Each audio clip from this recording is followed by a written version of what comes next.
નકલી ડોક્ટરો અને લેભાગુ તત્વો સામે રાજ્ય સરકાર લાલધૂમ હોય તેમ આચારસંહિતા બાદ કડક કાયદો લાવવાની આરોગ્ય મંત્રી પ્રફુલ પાનસેરિયાની જાહેરાત કરી છે.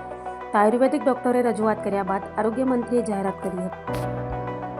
રાજ્યમાં આયુર્વેદના નામે લોકોના આરોગ્ય સાથે ચેંડા કરતા અને યોગ્ય ડિગ્રી વગર તબીબી પ્રેક્ટિસ કરતા તત્વો સામે હવે રાજ્ય સરકાર કડક વલણ અપનાવવા જઈ રહી છે. સુરત ખાતે આયુર્વેદિક ડોક્ટર દ્વારા યોગ ગુરુ પ્રદીપ ઝોટંગિયા અને અન્ય નકલી ડોક્ટરો વિરુદ્ધ કરવામાં આવેલી રજૂઆત બાદ રાજ્યના આરોગ્ય મંત્રી પ્રફુલ પાનસેરિયાએ ગંભીરતા દાખવી કડક કાર્યવાહીની ખાતરી આપી છે. યોગ ગુરુ પ્રદીપ ઝોટંગિયા નિશાના પર કામરેજ સ્થિત આશ્રમમાં આયુર્વેદના નામે સારવાર આપતા પ્રદીપ ઝોટંગિયા વિરુદ્ધ આયુર્વેદિક ડોક્ટરોએ મોરચો માંડ્યો છે. આરોપ છે કે તેઓ યોગ પ્રોફેશનલ ડિગ્રી વગર મેડિકલ પ્રેક્ટિસ કરી લોકોના સ્વાસ્થ્યને જોખમમાં મૂકી રહ્યા છે. ઉલ્લેખનીય છે કે પ્રદીપ ઝોટંગિયા અગાઉ નકલી નોટના કેસમાં અમદાવાદ ક્રાઇમ બ્રાન્ચ દ્વારા ઝડપાયા હતા અને હાલ જ્યુડિશિયલ કસ્ટડીમાં છે. અંધશ્રદ્ધા અને જીવલેણ સારવાર લેભાગુ તત્વો દ્વારા શરીરમાં સોય ભોગવી અને દોરા ધાગા જેવી અંધશ્રદ્ધા ફેલાવી સારવાર કરવાના વિડીયો સામે આવ્યા છે. આવા કિસ્સાઓમાં દર્દીઓના મૃત્યુ થયા હોવાની ઘટનાઓ પણ નોંધાઈ છે. આયુર્વેદિક ડોક્ટરોની રજૂઆતને ગંભીરતાથી લેતા પાનસેરિયાએ જણાવ્યું હતું કે કડક કાયદાની અમલવારી રાજ્ય સરકાર આગામી સમયમાં નકલી ડોક્ટરો સામે કડક કાયદો લાવી રહી છે. બજેટ સત્ર દરમિયાન અંગેના કાયદામાં જરૂરી સુધારા કરવામાં આવશે. હાલમાં ચૂંટણી આચારસંહિતા અમલી હોવાથી તે પૂર્ણ થતાની સાથે જ આવા તત્વો સામે તપાસ અને કડક ડ્રાઈવ શરૂ કરવામાં આવશે.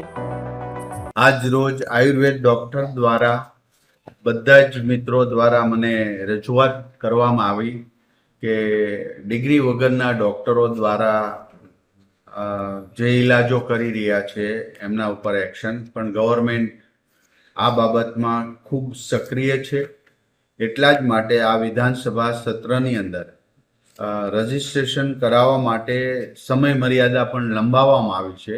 દરેક ડોક્ટર પોતાનું રજિસ્ટ્રેશન કરાવી અને સંસ્થા ઉપર રજિસ્ટ્રેશન નંબર અને રજિસ્ટર ગવર્મેન્ટ સાથે થયેલી સંસ્થા છે એવું માનીને લોકો દર્દીઓ ત્યાં આવશે. હું વિનંતી કરું છું દરેક પરિવારજનો ગ્રામ્ય સુધી કે આવા માન્ય ડિગ્રી પ્રાપ્ત કરનારા ડોક્ટરો સાથે જ પાસે જ દવા લેવી જોઈએ. કારણ કે એક ડોક્ટર પોતાની આખી યુવાની ભણીને પછી ડોક્ટર બનતા હોય છે, તો જેની પાસે શરીર વિજ્ઞાનનું પૂર્ણ જ્ઞાન હોય છે.